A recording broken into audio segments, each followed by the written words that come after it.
নমস্কাৰ। লিখনি ফেচবুকৰ পৰা সংগ্ৰহ। ভাল লাগিল, কেৱল এই মানুহজনৰ বাবে ভাল লাগিল। খেল শেষ হোৱাৰ আগমুহূৰ্তত জয়ৰ উমান পাই তেওঁ ফিল্ডতে কান্দিছে। ভাল লাগিল সেই চকু পানী দেখি। আজি কোনো অভাৰ এগ্ৰেছিভ চেলিব্ৰেশ্যন নাই, একদম শান্ত এজন ক্ৰিকেটাৰৰ ৰূপত থাকিল। দেখি ভাল লাগিল সেয়াও। বহুত কষ্ট কৰিছিল তেওঁ। যি ক্ষেত্ৰত ৰোহিত শৰ্মা আৰু MS ধোনীৰ হাতত 5টাকৈ ট্ৰফি আছিল, সেই সময়ত এটিও ট্ৰফি নাছিল কোহলিৰ হাতত। যোৱা 18 বছৰে ফাইনেল জয়ৰ মুখ দেখা নাছিল তেওঁ। দখল কৰিব পৰা নাছিল এটা IPL ট্ৰফি। IPLত প্ৰতিজন প্লেয়াৰেই বহুতো দল সলনি কৰিলে যোৱা 18 বছৰত। তেওঁ কিন্তু একেটা দলতে থাকিল সদায়, কৰি থাকিল যুদ্ধ। অৱশেষত তেওঁ সফল হ'ল। প্ৰতিবাৰৰ দৰে আজি হাৰ নামানিলে। বহুতো সমালোচনা ককৰ্থনাৰ সন্মুখীন হ'ব লগা হ'ল তেওঁ পাৰ হৈ যোৱা দিনবোৰত।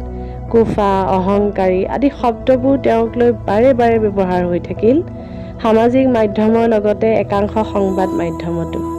অনুৰাগীৰ লগতে দিনক দিনে বাঢ়ি গৈ থাকিল তেওঁ বেয়া পোৱা লোকৰো সংখ্যা।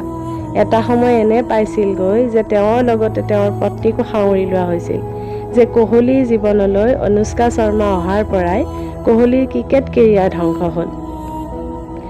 তাৰ বিনিময়ত আজি খেল শেষ হোৱাৰ পাছত বিৰাট অনুষ্কাৰ হাকটো দেখি ভাল লাগিল।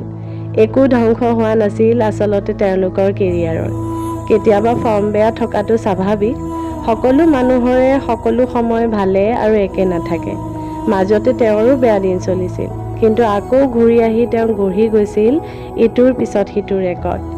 এইবোৰ কথা পাহৰি যোৱা উচিত নহয়। ক্ৰিকেট মানেই কেৱল মনোৰঞ্জন নহয়, ক্ৰিকেট ভদ্ৰ আৰু শান্ত লোকৰ খেল।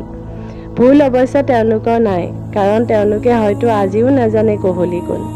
ক্ৰিকেট ইতিহাসত কোহলিয়ে কি কি কৰি থৈছে সেয়া হয়তো তেওঁলোকে এবাৰ চাই ল'ব। আজি সকলো উত্তৰ দি দিলে যে মানুহ এজনক অৰ্থহীনভাৱে ট্ৰল কৰি লাভ নাই। বিশ্বৰ ক্ৰিকেটত তেওঁৱেই ৰজা, কিং কোহলি।